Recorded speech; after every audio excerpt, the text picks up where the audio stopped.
Hello అండి, welcome back to Madhu ఇంటి వంట. ఈరోజు మనం ఎంతో టేస్టీగా నాటుకోడి ఎగురును కుక్కర్లో ఎలా ప్రిపేర్ చేసుకోవాలో చూసిద్దామండి. మరి ఆలస్యం చేయకుండా వీడియోలోకి వెళ్ళిపోదాం. వాళ్ళకు పెద్ద సైజు ఆనియన్స్ని, ఒక 3 పచ్చిమిర్చిని ఇలా కట్ చేసి పెట్టుకోండి.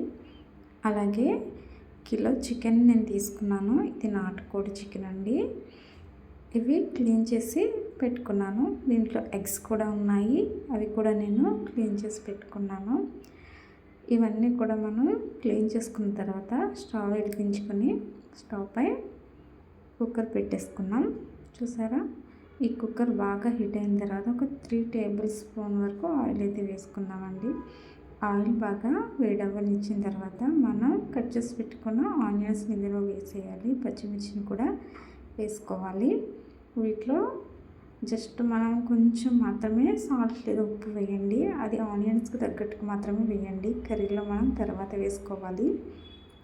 అవి వేసిన తర్వాత ఇలా ఒకసారి కలుపుకొని మనం ఒక 2-3 మినిట్స్ వాటిని ఫ్రై అవ్వనివ్వండి. మరి ఎక్కువ ఫ్రై చేయాల్సిన అవసరం అయితే లేదు, ఎందుకంటే కుక్కర్లో అవి బాగా మగ్గిపోతాయి. ఇప్పుడు మనం క్లీన్ చేసి పెట్టుకున్న నాటుకోడి మాంసాన్నంతా కూడా కుక్కర్లో వేసేసుకుందాం. ఇప్పుడు ఒక 3 టేబుల్ స్పూన్ వరకు అల్లం వెల్లుల్లి పేస్ట్ అయితే నేను వేస్తున్నాను. 1 స్పూన్ పసుపు కూడా వేయాలి. ఇవన్నీ వేసి గరిటెతో మళ్ళీ ఒకసారి అంతా బాగా మిక్స్ చేసుకోవాలి.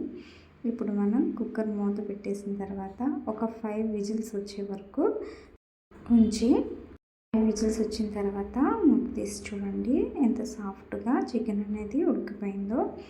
ఇప్పుడు మనం ఒక 3 టేబుల్ స్పూన్ వరకు చిల్లీ పౌడర్ అయితే వేసుకోవాలి.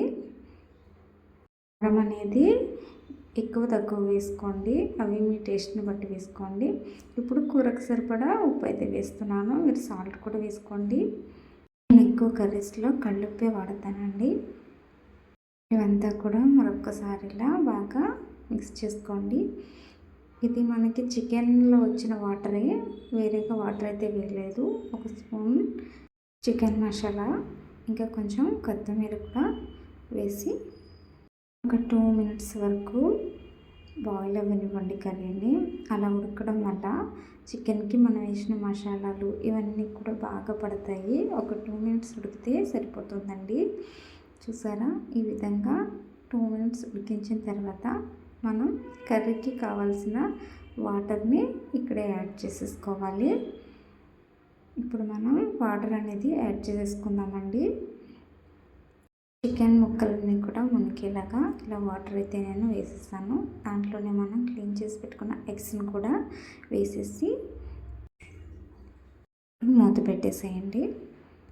7 లేదా 8 విజిల్స్ వచ్చిన తర్వాత కుక్కర్ని మీరు మూత తీసి చూడండి. కోడి కర్రీ చాలా పర్ఫెక్ట్గా కుక్ అయింది. 1 స్పూన్ చికెన్ మసాలా, ఇంకా కొంచెం కొత్తిమీర కూడా ఇక్కడ యాడ్ చేసుకోండి. చివరిలో వేయడం వల్ల మంచి ఫ్లేవర్ ఉంటుంది కర్రీ. చూసారుగా ఎంత పర్ఫెక్ట్గా వచ్చిందో నాటుకోడి ఎగురు. మరి మీరు కూడా ట్రై చేసి ఎలా వచ్చిందో నాకు కామెంట్ బాక్స్లో కామెంట్ చేసేయండి. నా వీడియో కనుక మీకు నచ్చితే నా ఛానల్ని సబ్స్క్రైబ్ చేసుకోండి, వీడియోస్ని షేర్ చేయండి. Thanks for watching.